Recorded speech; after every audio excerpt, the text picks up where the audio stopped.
Hello everyone, and welcome to my first Commander or EDH deck list review. Since I started Commander, I've built a whole bunch of decks, so I thought it'd be sort of fun to go through and review them. Since Commander is a very social and casual format, I have decks ranging all the way from pre-con level to low level CDH. The first deck I'm going to be reviewing today is also the first one I ever built, and it is Kinnan Prodigy. Already, this name might ring a few bells for some of you, because Kinnan is a fairly popular and a fairly devastating card.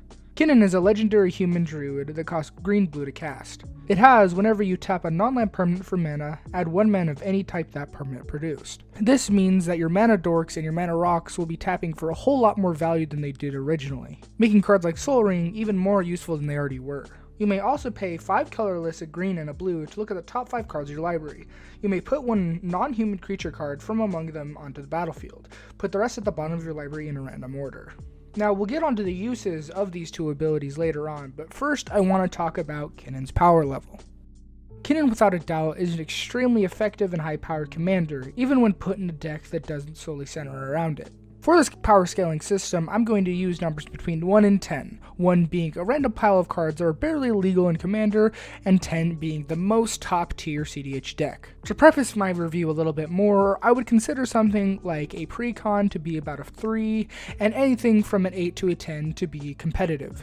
As for Kinnan, I would put him generally on the scale of either a 7 or an 8. His triggered ability is just way too powerful to be anything lower, since it synergizes with so many cards and creates a lot of 2 or 3 card combos. And speaking of combos, let's get to the win conditions and best cards for this deck.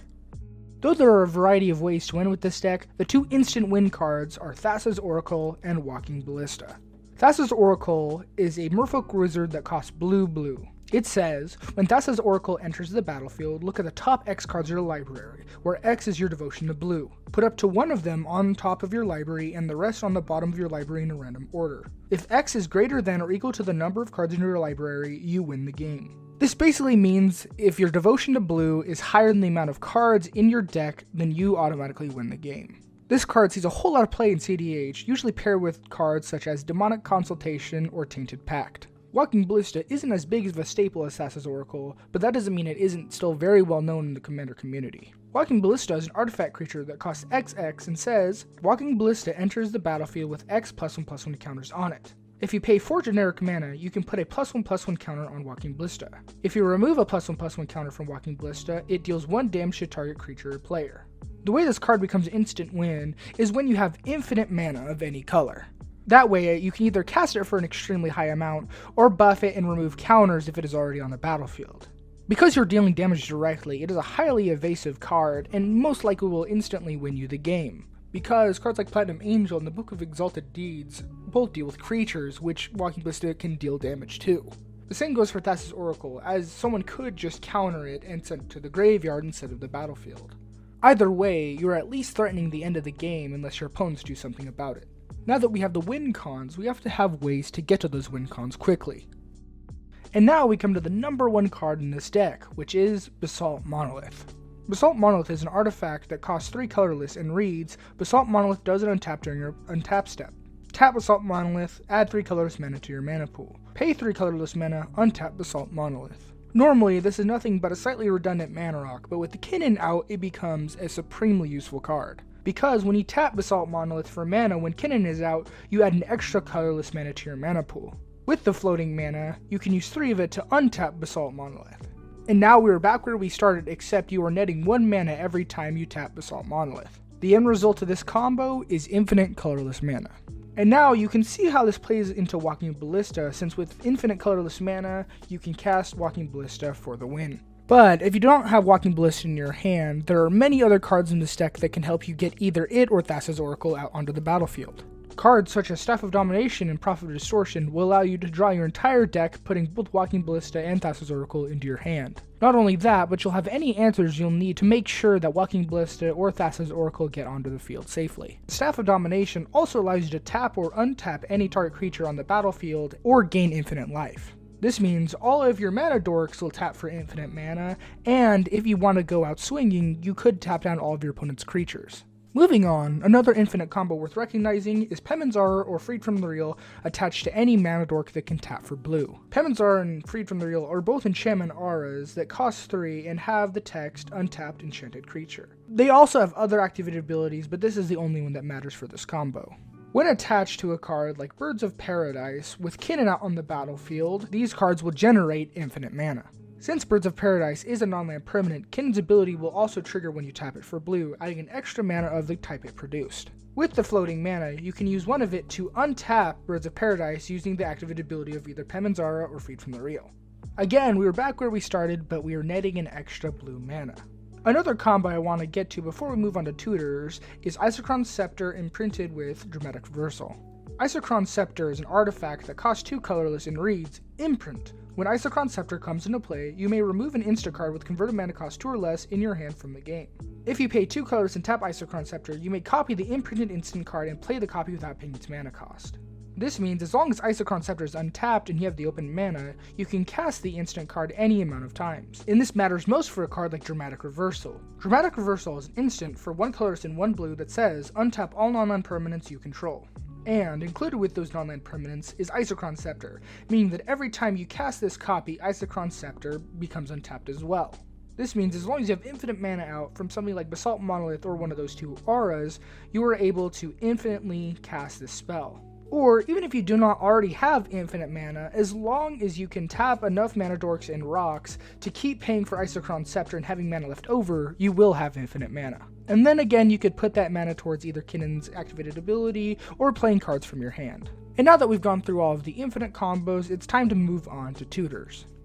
Since this is a competitive deck, there are quite a lot of tutors in this deck, but I'm not going to go through all of them. For the purposes of this video, I'm only going to talk about the cards that specifically tutor up Basalt Monolith, since it is the cornerstone of this deck. Trophy Mage is a human wizard that costs 2 colors and a blue, and reads, when Trophy Mage enters the battlefield, you may search your library for an artifact card with converted mana cost 3, reveal it, put it into your hand, then shuffle your library.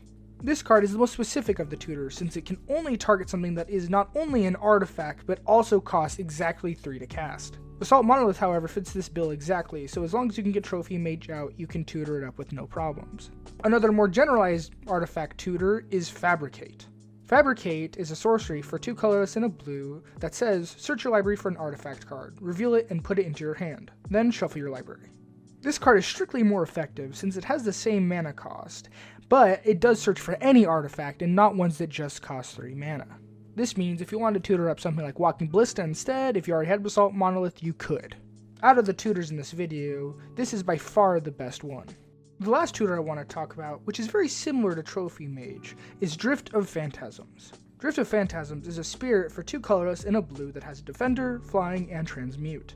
The only thing we care about on this card is its transmutability, which says, pay 1 colorless and 2 blue. Discard this card. Search your library for a card with the same converted mana cost as this card. Reveal it and put it into your hand. Then shuffle your library. Play this as only a sorcery.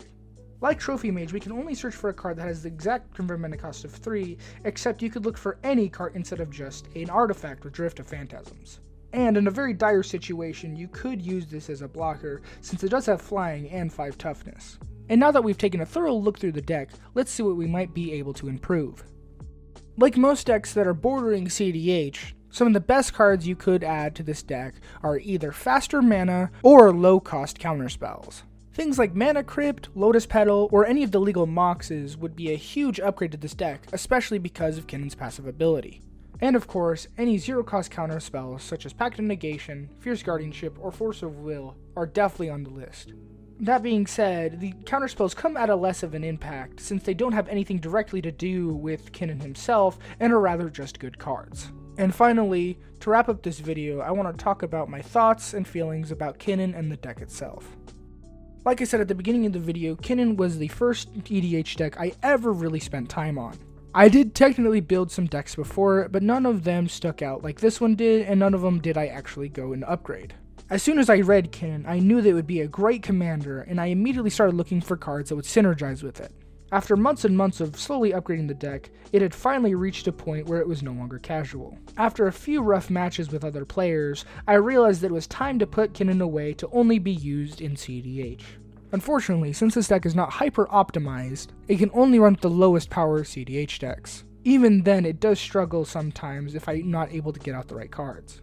And it is also just above the point where it would be considered mid-tier. So this deck usually sits in limbo, since I can't usually play it in most scenarios. And I bet some of you might be saying, why don't you just take out a few cards, or buy the cards that will make it better? Well, at least for the upgrades, like most, it is a budgetary restriction, since most of the counterspells and mana rocks are well over $50 in price. As for the decreasing its power level, it's more of a thing I put on myself. This was the first deck that I ever put any time into, whether that be on Magic, Pokemon, Yu-Gi-Oh, or any other trading card game. I consider this deck sort of my first success within these card games, and keep it where it is sort of a monument to the growth I've made over the years. So while it doesn't get played as often as I would like it, it is still an amazing deck that I can look fondly back on. And when I do bust it out, it usually leads to a pretty fun time.